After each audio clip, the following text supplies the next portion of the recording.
If you're using Technical Drawing Book, Chapter 10 or 11, depending on the edition, will have rules for dimensioning. ASME Y14.5 is where all of those best practices stem from. And so looking at the standard, we'll see somewhat paraphrasing, direct quoting, or otherwise referencing the standard. And the purpose of the standard really is to make things that are common sense an expectation, and things that are not so common sense also an expectation in your processes. It's still open to a certain extent interpretation. So let's see, I jumped ahead. So section 4, fundamental rules. We'll kind of hit the high points of these. Dimensioning and tolerancing shall clearly define engineering intent, conform to the following. So you get to subparagraph A. Each feature shall be tolerances, may be applied directly. If it is GD&T, the geometric, then applied to the feature control frames. And then may be indicated by a note or located in a supplementary block in the drawing format. Shall be complete so there is full understanding of the characteristics of each feature.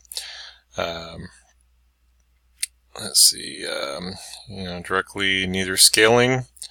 So hence the do not scale drawing, neither scaling measured directly from an engineering drawing graphic sheet nor assumption of a distance or size is permitted. Do not make the machinist guess in that sense. And except in underdimensioned drawings, loft printed wiring templates and master layouts prepared on stable material provide the necessary controlled dimensions are specified. Each necessary dimension of an end product shall be shown or defined by model data. No more dimensions than those are necessary for complete definition shall be given. The use of reference dimensions on a drawing should be minimized, and reference dimensions usually show up in parentheses and are something that are maybe not toleranced or critical, but will help assist the machinist fabricators in producing the part. Dimensions shall be selected and arranged to suit the function and mating relationship of a part, not be subject to more than one interpretation. So follow the logic, thinking through the pieces.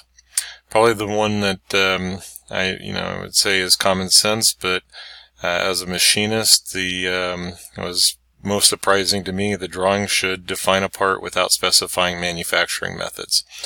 Only the diameter of a hole is given without indicating whether it is to be drilled, reamed, punched, or made by another operation.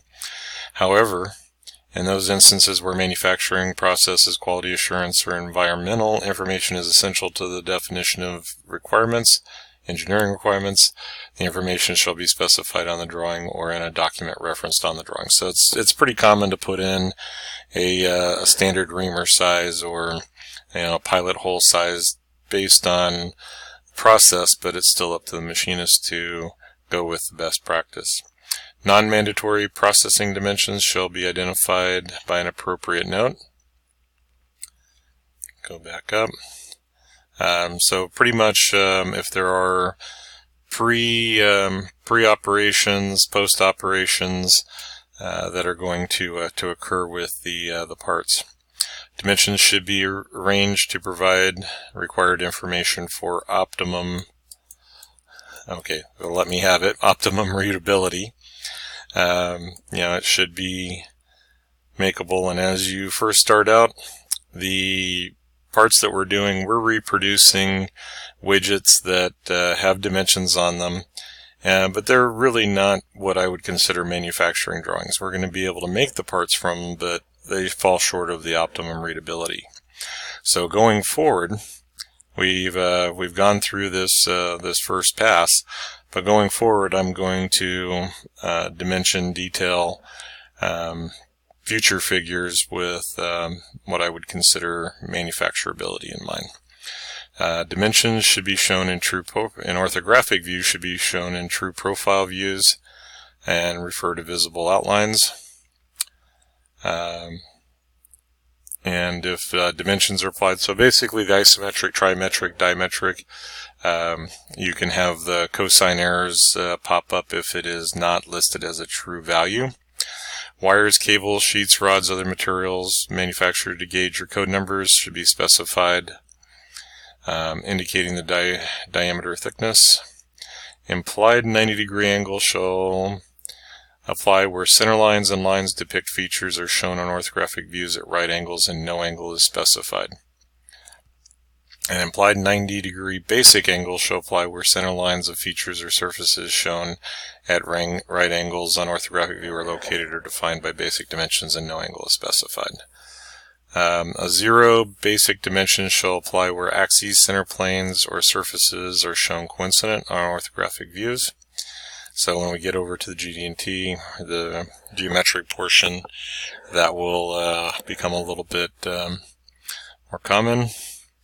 And then all dimensions and tolerances are applicable. So inspection is 20 degrees C, 68 degrees Fahrenheit, in accordance with the ASME standard. Compensation may be made for measurements made at other temperatures. And then under all circumstances, now I gotta remember what UOS says. All dimensions and tolerances apply in a free state condition. For exceptions to this rule, see subsection. All tolerances and datum features apply for full depth, length, and width of the feature. And dimensions and tolerances apply only at the drawing level where they are specified. A dimension specified for a given feature on one level of drawing is not mandatory for that feature at any other level, at an assembly drawing. And then by drawing model, note, or reference, separate the document as design dimension value does not establish a functional or manufacturing target. And where coordinate system is shown on the orthographic views, it shall be right-handed. Elements of a surface include surface texture, flaws, burrs, and scratches. All elements of the surface shall be within the applicable specified tolerance zone boundaries. Okay, UOS, unless otherwise specified on each of those. So many acronyms. Right, and the units of measurement. So this is going to go on and specify most of those chapter 10s. The high ones are, the high priority are going to be the readability, manufacturability. Even, as I mentioned, even though this is going to be functional from a machining standpoint, coming over and looking at the stack up of tolerances, we make another pass and decide if we need geometrics, how much these surfaces can vary based on a plus or minus 5 tolerance, and if we need to control it tighter. But typically, if I have established a work coordinate on my vise or mill with the stock, I'm going to try not to move that around very much. I want everything in the same orientation location, so that I'm not doing stack ups or having the drift of the machine, drift of the work coordinate. So in terms of the 1.38, that's coming off of the this inside wall. I'd probably bring it off of the back, or if it was in relation to the tip, then we would come back to the from the front to the whole center. One of the things that we can think of in manufacturing processes, though, is if I can get away with putting a radius, and as long as this is at 1.9, I would have to have a probably a 2-inch end mill to put a radius. But I'm going to be able to control this angle pretty well if I just bring an end mill around, cut that angle. If I have to set this up on a plate and bring that in, I'm going to have a lot harder time keeping that on center. So if it's a CNC machine, then I can set those angles. If it is a standard mill, then I'm going to have to come up with some methodologies to cut those angles off and hold the tolerances pretty well. Coming over to the next one, kind of arrange this a little bit. One of kind of in the readability, if there are no dimensions applied to a view, then we probably don't need that view. And we have the 0.78. Since they called that out as a full radius, it should be assumed that it wasn't foreshortened or extended. Then if I go into the dimension, I can apply the radius. But then when I get rid of the bracketed dimension, it's going to warn me you're overwriting a value, and we hit yes. So if that's the full radius, or my choice would be to remove the 0.078 and put it in as a radial value, but then the tolerance is applied to the radius, not to the diameter or to the width. So right now we're plus or minus 10 on the value.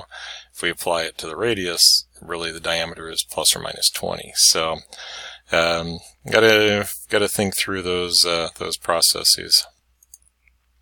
All right, so this one I haven't cleaned up yet, and so if I start dragging these around, and this one goes all the way to the end. And it's kind of I would say a habit to work from left to right, mainly because when we're setting this up on the on our milling machines or in the CNC, the vise is kind of dictating where we're going to set the work offset, or the work coordinates. So from an ergonomic standpoint, if we set the vise stop, this would be the back vise jaw, the fixed jaw. And we don't want the floating jaw to be our datum reference, since it floats, since it moves. And we set the work, then right-handed machinist is going to load this part from the right, close the vise with the left hand, cinch it down, and then proceed with the workflow. So having the parts off or the dimensions come off of the back left is not a bad thing. We can certainly reverse those around and do what we need to do, but on the readability standpoint, if it's already set up that way, then I don't have to do anything really extra. Alright, so again, these are in metric and have been converted to inch. So kind of clean those up. Alright, and so if one of these, let's see, so that one was our overall height, and then that one is the radius to the center. So maybe the overall height and the width and the depth, I want to throw in the metric equivalent. And so when I dual dimension, we can expand those out. It is listed as standard 3 decimal place. Well, it didn't get carried out that far, so it must not be using it. Link precisions with the model, inward rounding or split, depending on which way you want it to round, given some variation. All right, so if I mentioned the center line. If I did want a center line notation on this, then we would come over, set our annotation, place it, go into the center line, and then rough position it with the line. So right now, because that is not tied to the view, it's going to be independent. So I'm going to do a Control X, make sure that my view is highlighted, orange, and then Control V. And now when I place it and move the view, the annotation is going to move with it. Alright, so a little bit cleaner. And if I hold down the control button, we can pull that one back. That's the control. Oh, there it goes. I'm just holding down the left mouse button and dragging. And sometimes it doesn't want to cooperate. Okay, so I'll get a little bit closer, make it look nice, pull those in. Alright, so this got a little busy in here. If I bring that one back, And so that one being kind of an oddball, I'm going to go ahead and hit delete, go back into my smart dimension, and I'll just reapply it.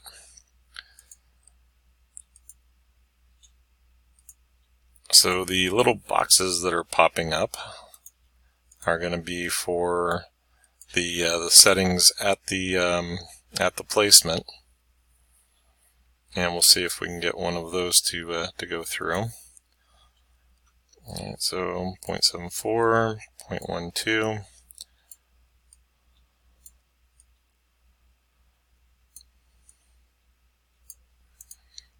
And so in this case, we have all three dimensions. Let's see, which one is that going to? 0.54, 76. Let's get the isometric view kind of out of the way, give ourselves a little more room down here. Alright, so if we do this math, 1 plus 1.14 plus 1, oh, there's the missing dimension. Alright, so in that case, I'm going to pull this out just a little bit so we can see that gap a little bit better when they're in between. Pretty much is that our calculated, or which way is the stack up going to allow this to possibly drift. And so if I bring this over to the side, and the 45-degree half-inch on top, still grabbing that endpoint since it didn't come with it.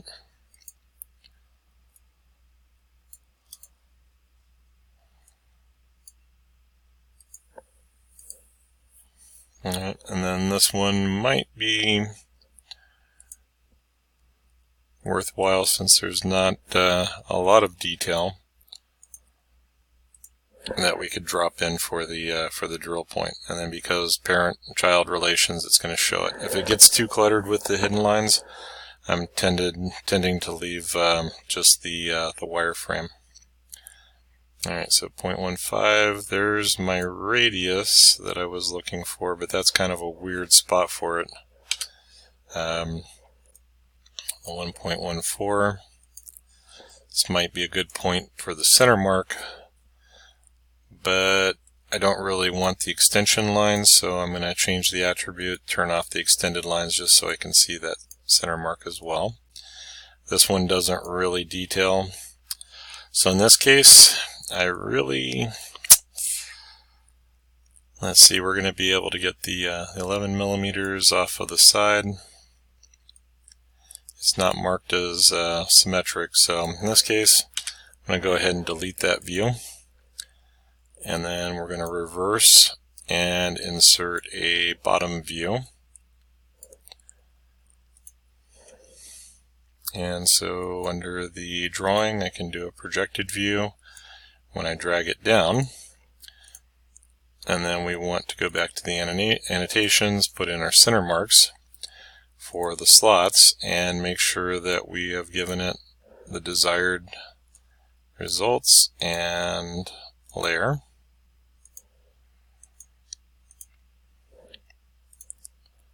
And it still came in as dimension. Oh well. So we're just going to come back, select, control select, center, okay.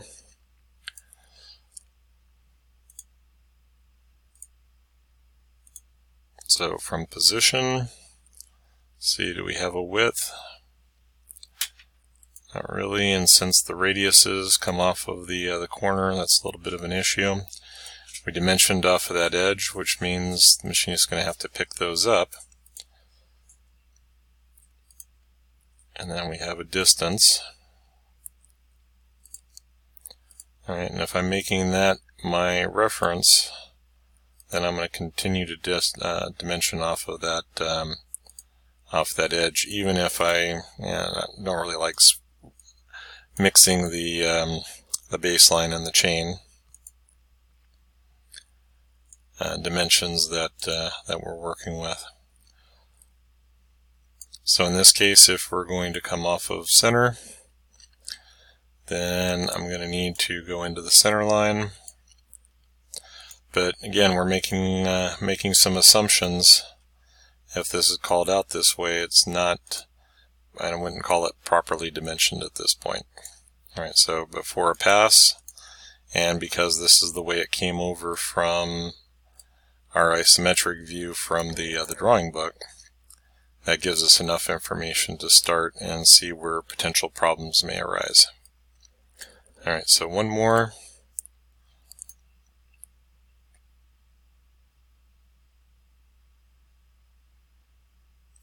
And let's go ahead and reverse those arrows. And then I should be able to line something up there. Zoom in a little bit. If I place those on top of each other, they don't look too far out of place. Center up a little bit. Zoom to fit. Alright, so still not perfect, but we've made another pass on our drawing. So I think we're pretty good here. Let's do one with the center, so we can identify those, and one more with the center to help bring that out. Alright.